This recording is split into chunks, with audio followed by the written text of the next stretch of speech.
Nerve root மற்றும் sciatica என்று சொல்லக்கூடிய நரம்பு வேர்வழி சியாட்டிகா வழியால பாதிக்கப்பட்டு சிகிச்சைக்கா வந்திருந்தாங்க. வலி வேதனையால பாதிக்கப்பட்ட நோயாளிகள் சொல்லி மாளாது அவ்வளவு நோயாளிகள் ட்ரீட்மெண்ட் எடுத்திருக்காங்க. ஒரு முதல் சிகிச்சையிலேயே மிகப்பெரிய ஒரு மாற்றத்தை அவங்க ரியலைஸ் பண்ணுவாங்க, விடுதலை பெறுவாங்க. இந்த நரம்பு வலி என்பது கடுமையான வலி வேதனை உண்டாக்கும். நைட்டு தூங்கும் போதுதான் உச்சபட்சமா இருக்கும். பகல்ல வலி இருக்கும், ஆனா நைட்டு டைம்ல தூங்கும் போது நம்மள தூங்கவே விடாம விண்ணு விண்ணு விண்ணு இழுக்கிற மாதிரி தெரிக்கிற மாதிரி கடுமையான வலி வேதனை இருக்கும். பல வகையான வலிகள் ஒரு இடத்துல மட்டும் இருக்கும். இந்த நெர்வ் ரூட் பெயின் என்று சொல்லக்கூடியது நரம்பு பாதைகள் எங்கெங்கெல்லாம் போதோ அந்த அளவுக்கு கடுமையா இருக்கும். அதே மாதிரி தான் பாதிக்கப்பட்டு ஒரு கிளைண்ட் வந்திருந்தாங்க. உங்களுக்கு தொடப்பகுதியில மற்றும் காலுக்கு பின்பகுதி ஃபுல்லாவே வலி, கடுமையான வலி, இழுக்கிற மாதிரி தெரிக்கிற மாதிரிலாம் வலி இருந்தது.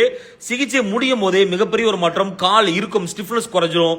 காலுக்கு போகக்கூடிய ரத்த ஓட்டம் நல்ல சீராகி கால் கருப்படிச்சிருக்கக்கூடியது நல்ல ரிலீவ் ஆயிரும். கால் காப்சல் இருக்கக்கூடிய அந்த பம்ப் ரீஆக்டிவேட் ஆகி காலுக்கு போகக்கூடிய ரத்தத்தை நல்லா பம்ப் பண்ணி செய்யும். முன்பதிவு அவசியம். ஒரு நாளைக்கு 5 நபர்களுக்கு மட்டுமே சிகிச்சை அளிக்கப்படுகிறது. ஜாமா நோய் சார்ந்த மருத்துவ சிகிச்சை மையம், திருநெல்வேலி, மேலப்பாளையம்.